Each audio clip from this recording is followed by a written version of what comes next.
How's it going, Rogues Gallery, and welcome to another Shadowverse Evolved video here on Red Zone Rogue. Today we have another Shadowverse deck tech video for you, going over one of my absolute favorite classes in the game, Abysscraft. It is dark, it is devilish, it is devious, it is deadly, and it is a ton of fun. This is my aggro variant version of the deck, and it's kind of like a red deck wins, burn deck kind of style strategy, but I packed in a ton of card draw in the deck to make sure that we don't gas out. If you'd like to see this deck in action, we'll definitely subscribe to the channel, because tomorrow we're going to have a gameplay video featuring a match between myself and a good friend of mine, Cosmic Plays, battling between this deck and Cosmic's Forest Craft combo. It is an incredibly fun game.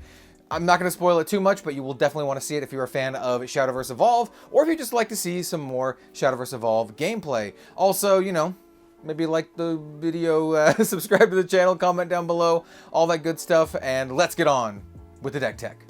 All right, so here's the deck tech. I just want to say, I think this is probably my second favorite deck to play currently right now after Swordcraft. I actually thought Dragon was going to be my second favorite, and then Rune, but Abysscraft has been so much fun. What can I say? I'm a fan of the aggro style decks. Hey, the channel's called Red Zone Rogue. You got to know I love getting into the red zone. Before we get started, and before I start talking about all the lowdown here, I want to show one thing that I think is kind of interesting that I had someone comment on before, but here I have one of the chase rare leaders here. You don't need Urias to play. You can just use the starter deck Luna, but I figured I'd show you the interaction that this has with the app. First of all, the app is incredible. One of the best things about the game, in my opinion. Maybe not one of the best things about the game, but it just makes the game that much easier to play and makes it really streamlined. So anyway, we're gonna scan the card here, and then we're gonna put it behind. Maybe it has to touch it. I thirst for violence in the night. Yeah, dude. Here we'll have our opponent Luna here, and now, let the dance begin. I'm not sure how much you can hear that because of where the mic is placed, but now you have Urias as your leader, and then you have access to all these voice lines like... My mistake. My mistake. Just how strong is your will? I call him the Antonio Banderas vampire. What to do? And you can probably see why. What card is this?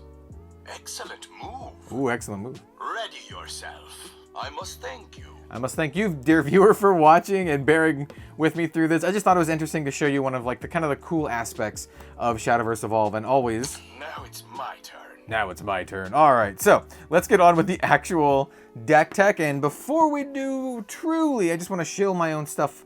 If you like this sleeve, well, this is one of my custom Red Zone Rogue sleeves, art by friend of the channel and just a brilliant anime artist, Honshu. She's awesome.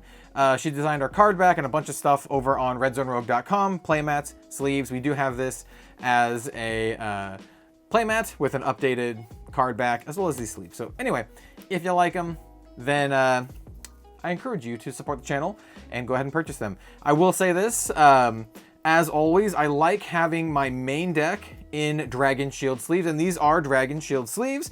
We actually have a partnership with Dragon Shield. We have an affiliate link down in the description down below if you'd like to pick up anything from Dragon Shield.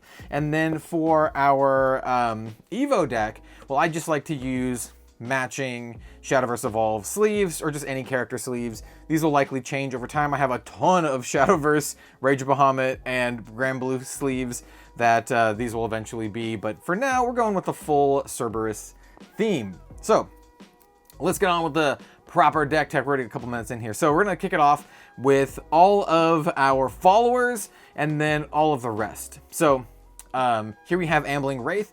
Great card. It's a 1-drop, 2/1, and on enter, deal 1 damage to each leader. This is great for setting up Sanguine, which really matters for our Dark General to give her Storm to smash her opponent for 5 damage. And other than that, it's just a 2/1 body, which is pretty good. I have closed out the game with this card more than a few times. It is basically just reach, and it's great. Absolutely great card. You'll see a theme here for all of my deck techs. I like cards that like do stuff, right? If it's just stats, I'm usually not a fan unless that stats will win you the game, almost on the spot, kind of like the big old rune dude that you drop and then D-shift. Anyway, so yeah, I like this card. We're running a full playset of it. It's great. Probably one of the best turn 1 drops. Next up we have Skeleton Fighter. It's a 1 cost 2/2, but if Sanguine is active for you, which means if you've taken damage, if you've lost life this turn, he also gets +1/+1, so it becomes a 1 drop 3/3, which is pretty good. Those are really, really good stats, but it's just stats, and because of that, I'm only running 2 in the deck. We cut one of these for more card draw, which I think is much, much more important.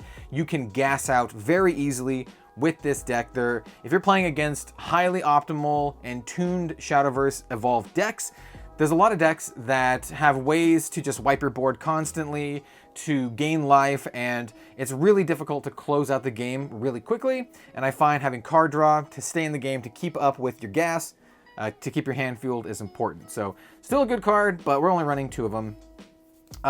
If you have both of these in your starting hand, it's best to just wait for turn 2 and then play them both, right? So you play Ambling Wraith, and then you play your Skeleton Fighter, which comes in as a 3/3, which is great. Next up, we have Lilith. I like Lilith quite a bit. This is one of our Evo followers. She's a 2 cost 2/2. On Fanfare, put a Forest Bat into your EX area. So here, let me show off the tokens here.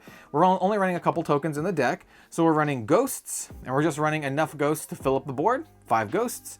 And then we are also running some bats. And this is enough bats to have on the board and a little bit in the EX area. You probably won't need this many bats.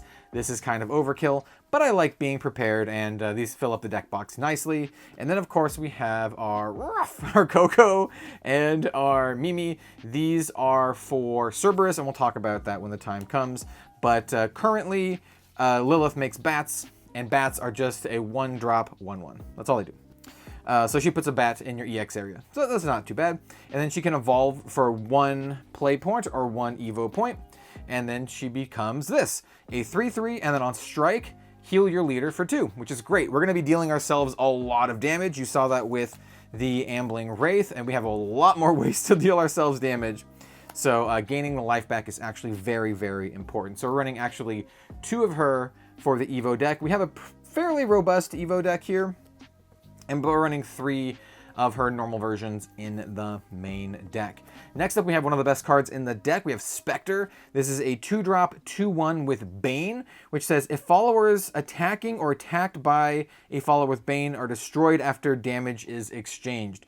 That was a weird way to say it, but yeah, basically if she enters combat with another follower, that follower dies. It does not matter if she deals damage. If they somehow prevent the damage that Spectre deals, Bane still kills them. It's on the FAQs on the Shadowverse Evolved website. It's really important to know, so yes, Bane will kill them even if they prevent the damage. And then she also says, Fanfare, give your leader -2 health, so you take 2 damage, and then give this follower Rush, and then put the top card of your deck into your cemetery, which is not a bad thing. We do have Necro Charge 10 in this deck, which means we need 10 cards in our graveyard to activate the Necro Charge ability. We'll get to that when the time comes. Just know that milling ourselves 1 is not a bad thing. But this being a 2 drop 2/1 that can just kill anything on the board because it has Bane is insanely good for closing out the games and killing very big, pesky ward dudes. Running a full playset, one of the best cards in the deck. Hey, speaking of which, we have Crazed Executioner. So we're running a full playset of the Crazed Executioner. He's a simple 3 drop 3/3 with Evo for 1. And what we really care about is his Evo. We're only running 2 here. It might be good to actually run 3. I'm not 100% sure, but I've been pretty happy with 2. And he becomes a 3/3 still. But he says, on evolve, deal 2 damage to your leader. Once again, we have a lot of ways to hurt ourselves, which is why gaining life with stuff like Lilith is so good. So we take 2 damage, but then we pick an opponent, they reveal their hand, and then we pick a card and they have to discard it. This is insanely powerful. Being able to, first of all, just evolving, getting Rush, being able to kill one of our opponent's things is great, but looking at their hand, awesome. Picking a card and forcing them to discard it, even better. This is a super, super clutch card, and if you play this at the right time, can win you games. So yeah, Crazed Executioner, great. That's 2 more in our Evo deck, and we run 3 in the main deck. Next up, we have one of my favorite cards in the deck. If this is like one of the best ones, I think this is one of my favorite ones. This is Playful Necromancer. She's also just basically the same thing as this before they evolve. They're both 3 drop 3/3s that can evolve for 1. But this one represents damage to our opponent, while this one represents control, right? You know, taking a card from their hand. So what does the Playful Necromancer evolve into? Well, I'm glad you asked. We're actually running a full playset of these because I love the damage. So this is the Playful Necromancer. She actually gets bigger here. She becomes a 4/4. And on evolve, you summon 3 ghosts. And why is that important? Well, the ghosts are very, very good. So ghosts are 1-drop 1/1s that have Storm. And at the end of your end phase, banish the card. Storm means you can attack your opponent directly or one of their ally or followers if they have it. But what's so good about this is you get 7 power on the board that can immediately attack, right? You get your 4/4 and then you get the 3 ghosts. 3 ghosts can go at your opponent's face. The 4/4 can clear up any pesky followers on the field. And then you can use the ghosts for some other effects that I'll talk about later. They do always banish at the end of turn, but if you can maybe use them for some fodder for some other stuff, well then you're cashing in. So yeah, we're running a full playset of these. I just think they're so good and they synergize with some other stuff that we're doing. It might be actually better to run 3 of the Executioners instead, but I really like these. They've been working very well for me so far. And like I said, we're running a full playset of them here in the main deck too. Next up, we have one of our big finishers. This is Dark General. Very simple card. She's a 4-drop, 5/5, and if Sanguine is active for us, so if we have taken damage this turn, if we've lost life this turn, give this follower Storm. So she is just a way to take a big old 25% chunk out of your opponent's health, and if you've been beating him down with ghosts and with all the other shenanigans we got going on, this is a great way to clear, to close out the game. We have multiple ways to lose life, as you've already seen. We have stuff like the Crazed Executioner Evolve. We have Spectre that deals us damage. We have the Wraith that deals us damage. And we have some more cards that also deal us damage. So this almost always has Storm if you play it correctly. Absolutely fantastic card. We're definitely running a full playset of these. These win games. Hey, speaking of which, here we have Cerberus, which is kind of like, she's kind of like the poster girl for this deck. She is a 4-drop, 3/3 with Evolve 2.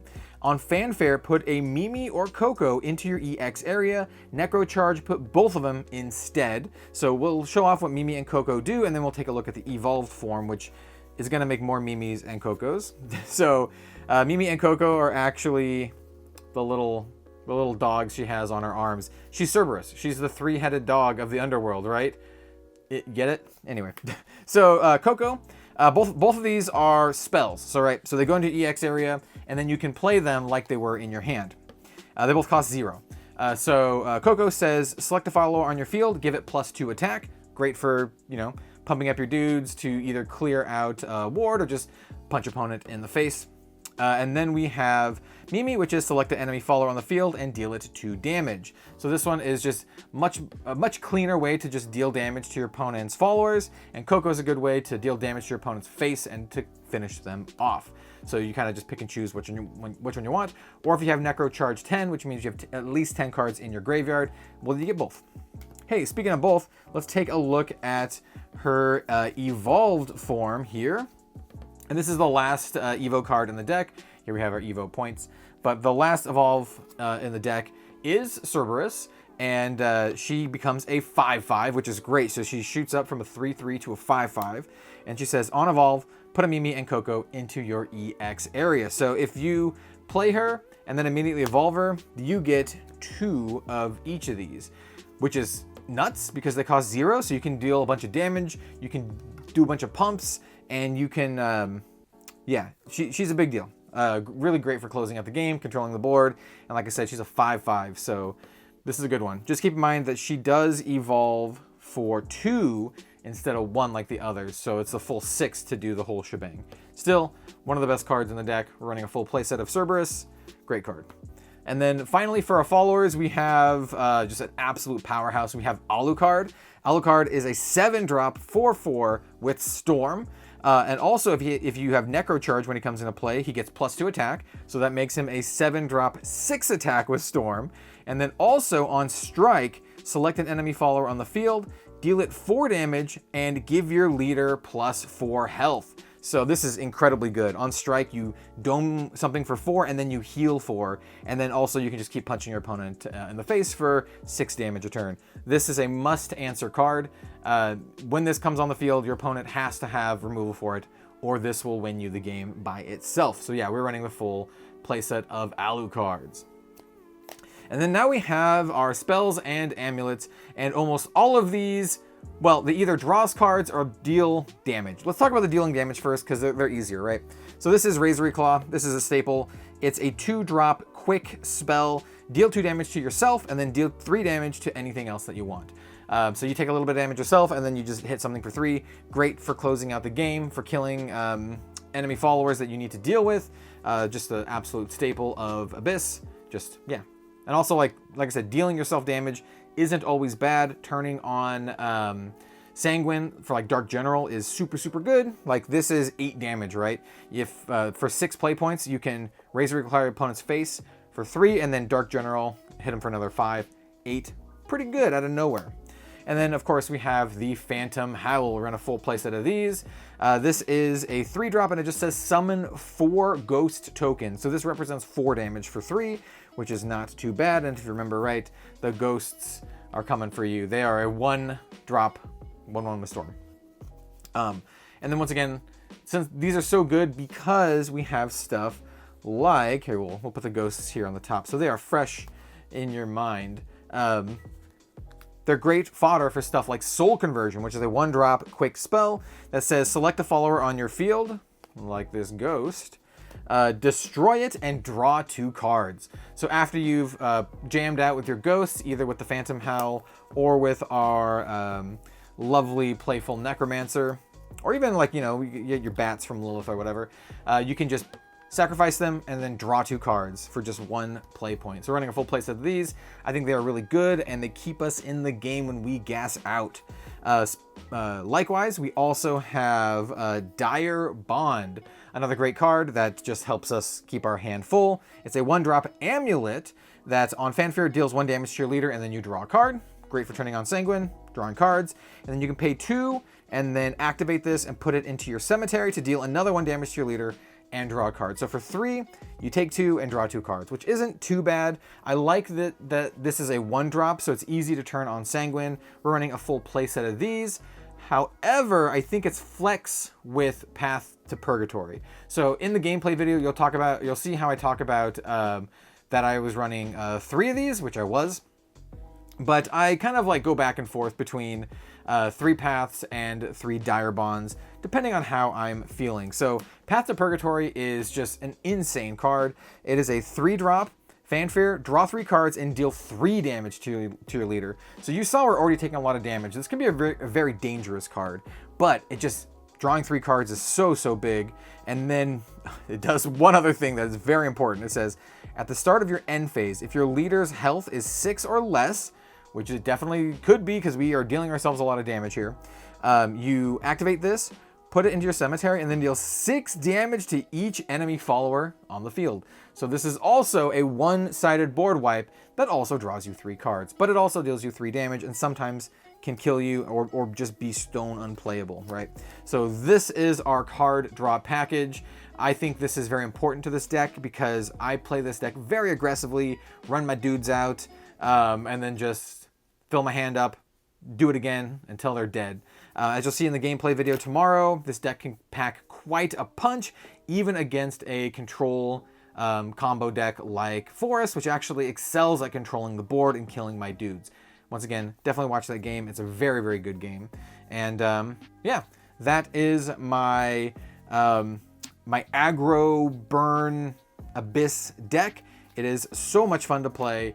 It's fast, it's deadly, it has reach, and it lets you do the best thing in card games, draw a lot of cards. So thank you so much for watching, everyone. Please let me know what you think in the comments down below. Let me know what you would like to see next as a deck tech and featured here on our gameplay series, and we'll see you next time.